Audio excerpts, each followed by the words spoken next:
Hello student. आज इस video में हम लोग डिस्कस करेंगे एक बहुत ही इम्पॉर्टेंट टेस्ट के बारे में। वो है हिंसवर्थ test.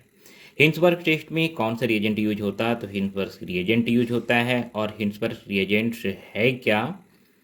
Benzene sulphonyl chloride. Benzene sulphonyl chloride, इसका फॉर्मूला होगा C6H5। इसी में सल्फोनील ग्रुप होगा और ये क्लोरीन, बेंजीन सल्फोनील क्लोराइड है ये। इसका यूज कहाँ पे होता है? तो 1 डिग्री, 2 डिग्री, 3 डिग्री एमाइड को डिस्टिंग्विश करने में यूज होता है। यूज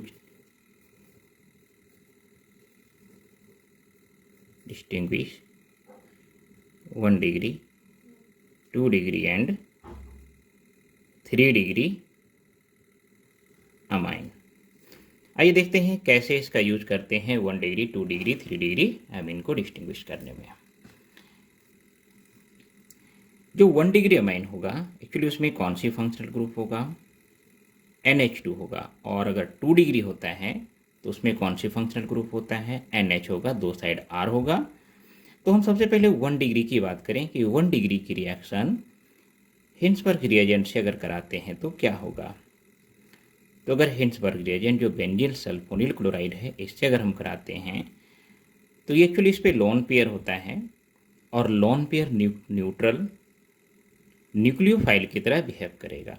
इसको इलेक्ट्रॉन डिफिशिएंट सेंटर चाहिए, तो कहीं इलेक्ट्रॉन डिफिशिएंट सेंटर तो नहीं है, लेकिन इस सल्फर पे पार्शियल पॉजिटिव चार्ज की मैग्नीट्यूड ज़्यादा है। ऐसा क्यों? क्योंकि इसके सराउंडिंग में दो साइड ऑक्सीजन है और एक साइड क्लोरीन है। तो ये तीनों इलेक्ट्रॉन अपने तरफ खींच के इस पर मैग्नीट्यूड ऑफ पॉजिटिव चार्ज बढ़ा दिया। तो ये क्या करेगा? नाइट्रोजन के जो लोन पेयर है यानी नाइट्रोजन एटम, इस पर अटैक करेगा। तो ये न्यूक्लियोफाइल हो गया और इस पर अटैक किया, तो एक तरह से ये न्यूक्लियोफिलिक सब्स्टिट्यूशन रिएक्शन होगा। अब जब अटैक करेगा तो सल्फर मैक्सिमम बॉन्ड बना सकता था, 6 तो बना हुआ ही है। तो एक कोई बॉन्ड ब्रेक होगा।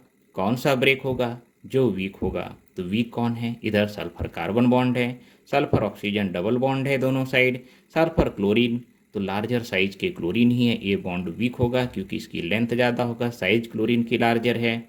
तो ये क्लोरीन यहाँ से ब्रेक हो गया। तो जब क्लोरीन ब्रेक हो गया तो क्या हो? इस पर सल्फर ऑक्सीजन डबल बॉन्ड, इधर भी डबल बॉन्ड और ये N।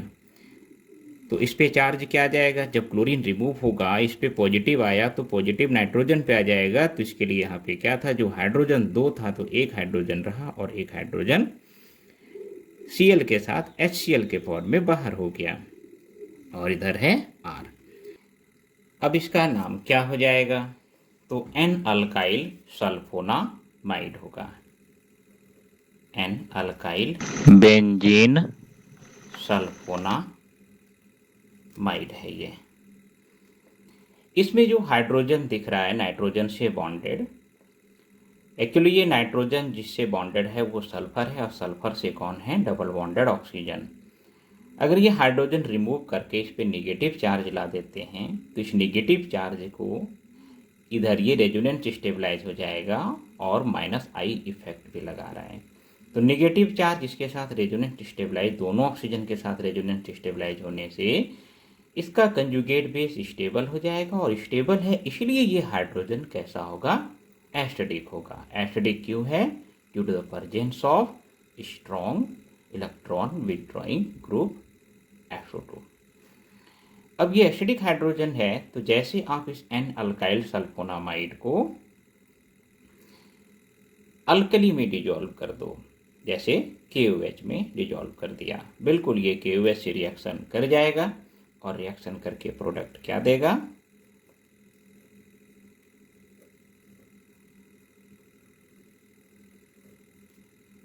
N। इस पे नेगेटिव चार्ज आ गया तो प्लस और ये माइनस, ये सॉल्ट बना लिया।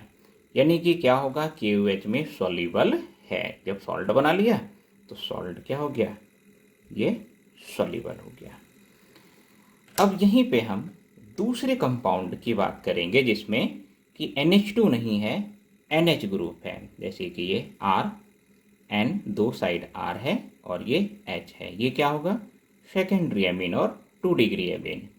अब हम इसकी रिएक्शन कराएंगे C6H5, ये भी बेंजीन सल्फोनामाइड ही है Cl के साथ। अब ये अटैक तो करेगा इस पे और रिप्लेस भी कर देगा और यहाँ पे कंपाउंड बन जाएगा,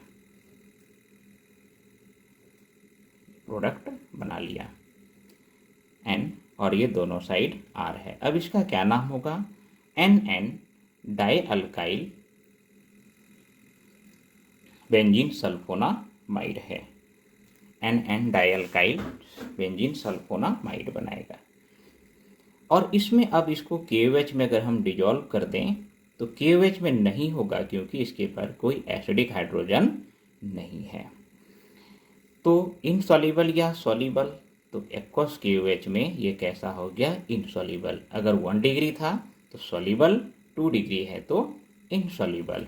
अब 3 डिग्री होगा तो क्या बनेगा, तो 3 डिग्री के केस में ये तीनों साइड R ग्रुप होगा, कोई भी इससे हाइड्रोजन नहीं है और इसकी रिएक्शन अगर C6H5SO2Cl हिंसबर्ग रिएजेंट से कराते हैं, ये अटैक तो इस पर करेगा लेकिन इस पे पॉजिटिव चार्ज आएगा और न्यूट्रलाइज करने के लिए कोई हाइड्रोजन इस पे प्रेजेंट नहीं है, इसलिए यहाँ पे रिएक्शन होगा ही नहीं। तो अगर रिएक्शन नहीं होता है तो 3 डिग्री, रिएक्शन होता है तो 1 डिग्री 2 डिग्री दोनों हो सकता है, बट जो प्रोडक्ट बनेगा इनसॉल्युबल है तो 2 डिग्री, सॉल्युबल है तो 1 डिग्री। ठीक है, तो बहुत इंपॉर्टेंट रिएजेंट है स्टूडेंट, इसको आप मालूम रखना, क्वेश्चन इससे पूछे जाते हैं।